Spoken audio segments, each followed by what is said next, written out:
Sebelum lanjut nonton video ini, jika kalian suka dengan channel Pegawai Jalanan, silahkan kalian support kami dengan cara subscribe dan klik tanda loncengnya. Silahkan gunakan headset Anda untuk mendapatkan kualitas suara yang jernih. Selamat menonton.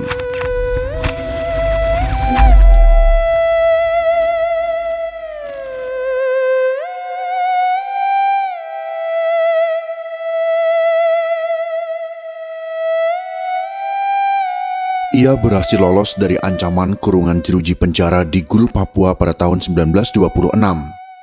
Padahal pada tahun itu, ia merupakan sekretaris PKI Cabang Anyer yang mendalangi pemberontakan komunis pada tahun 1926.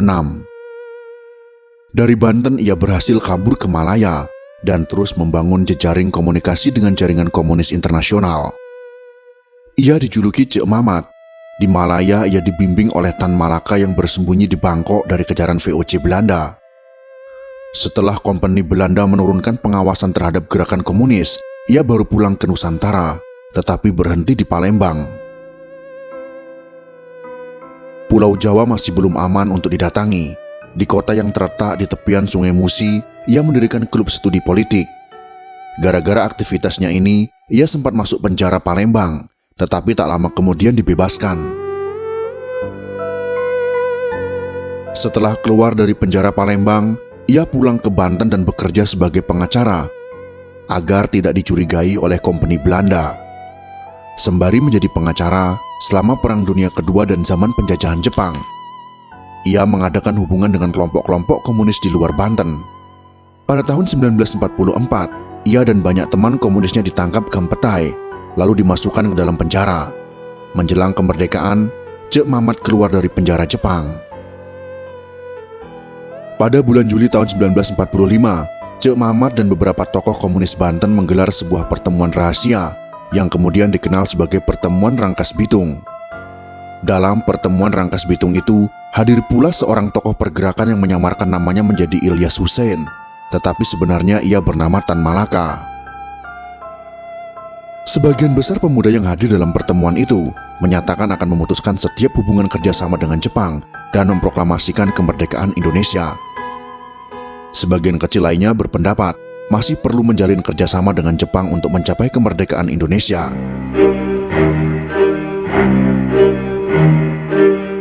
Di tengah hiruk-pikuk perdebatan, Tan Malaka mengemukakan pendapatnya supaya perbedaan taktis itu hendaknya diselesaikan di konferensi Jakarta saja.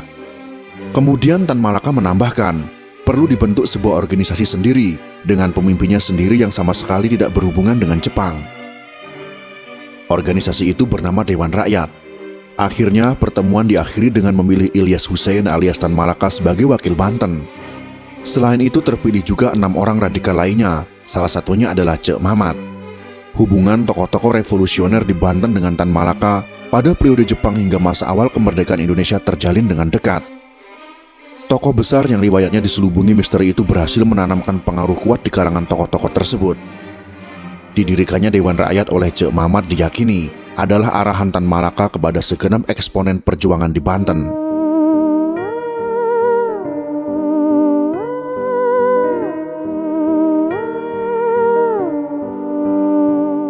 Kekacauan politik dan kekosongan pemerintahan menyebabkan munculnya tindakan-tindakan beberapa kelompok politik, terutama para veteran pemberontakan tahun 1926 yang akan membalaskan dendam mereka kepada pejabat pemerintah, polisi, dan penduduk yang menentang paham komunis.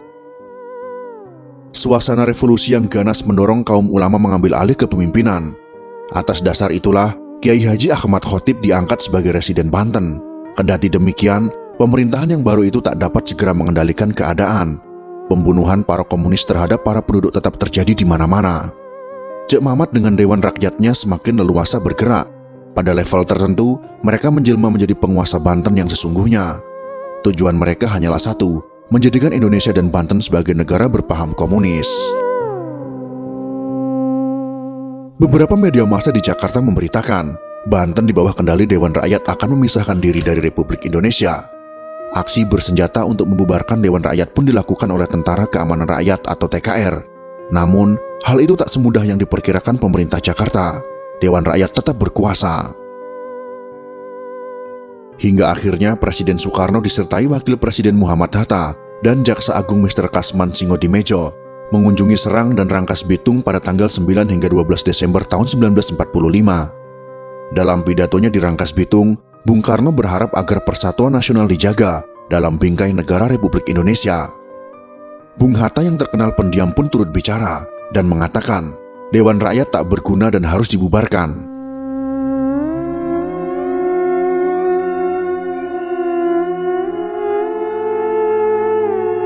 Ketika Bung Karno dan Bung Hatta berada di Rangkas Bitung, beberapa anggota Dewan Rakyat malah semakin menjadi-jadi. Mereka menculik dan membunuh Bupati Lebak, yaitu RT Hardiwinangun di daerah Cisiih. Para penculik datang kepadanya dengan mengaku sebagai utusan Presiden Soekarno. Peristiwa pembunuhan itu bertujuan untuk menunjukkan kepada Presiden Soekarno bahwa Dewan Rakyat tidak main-main dengan tujuannya. Pembunuhan itu mengakibatkan adu kekuatan dengan pihak tentara tidak dapat dihindarkan.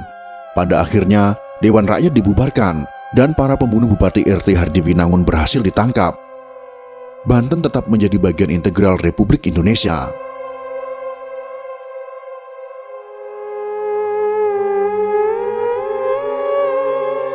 Pembunuhan Hardiwinangun menyebabkan Dewan Rakyat banyak kehilangan pendukung.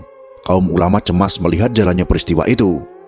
Bagi pihak tentara, mendesaknya situasi diperjelas ketika laskar-laskar Dewan diserang pada tanggal 31 Desember tahun 1945 menangkap Entol Ternaya, perwira senior TKR, dan Oskar Kusumaningrat, mantan kepala polisi Keresidenan Banten.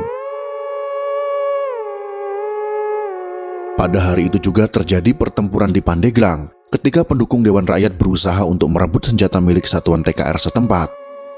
Selanjutnya pada tanggal 2 Januari tahun 1946, Dewan Rakyat di Rangkas Bitung menuntut penggantian Bupati Kiai Abuya Hasan dan pengangkatan sebuah direktorium untuk mengawasi semua bagian pemerintahan dan semua pasukan bersenjata revolusioner.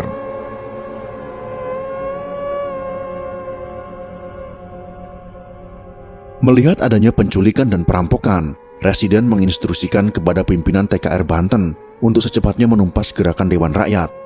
Kiai Haji Syamun segera memanggil Ali Amangku, TB Kaking, untuk menyusun siasat penumpasan.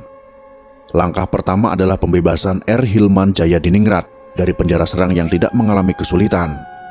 Kemudian mereka menyerang markas besar Dewan Rakyat di daerah Ciomas. Hilman Jayadiningrat dan para priyayi lainnya yang masih dipenjarakan oleh Dewan Rakyat dibebaskan dan dibawa ke Sukabumi. TKR di Rangkas Bitung menuntut pembubaran Dewan Rakyat. Tuntutan itu tidak dipenuhi, maka terjadilah pertempuran. Pasukan Dewan Rakyat dengan mudah dikalahkan. Pada tanggal 8 Januari tahun 1946, pasukan TKR dari 3 kota penting di Banten menyerang pasukan Dewan Rakyat di Ciomas. Pertempuran yang berlangsung lebih dari 24 jam, baru berhenti setelah ada campur tangan pribadi Residen Ahmad Khatib. Dewan Rakyat akhirnya terpecah. Beberapa pemimpinnya yaitu Cek Mamat, Ali Arkam, dan Ahmad Basaib ditangkap. Sebagian besar anggotanya ditawan, sedangkan sisanya melarikan diri ke daerah Lebak. Oskar Kusumaningrat dan Entol Ternaya yang ditahan di tempat itu dibebaskan. Kedudukan Kiai Haji Ahmad Khatib tetap tidak tertandingi, dan kaum ulama terus menduduki semua pos pemerintahan yang penting. Tamat sudah akhir riwayat keganasan Cek Mamat.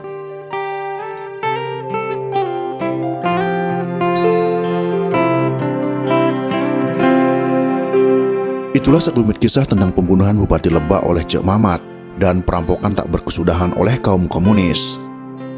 Kisah ini kami sadur dari buku Banjir Darah yang layak kalian baca. Buku itu menceritakan tentang kekejaman kaum komunis dari tahun 1926 sampai dengan 1965 di Pulau Jawa, Bali, dan Sumatera. Semoga informasi ini bisa bermanfaat untuk kita semua. Jika kalian suka dengan video ini, silakan berikan jempol ke atas. Dan jika kalian menganggap video ini bermanfaat, maka bagikanlah untuk teman-teman Anda yang lain. Terima kasih sudah menonton.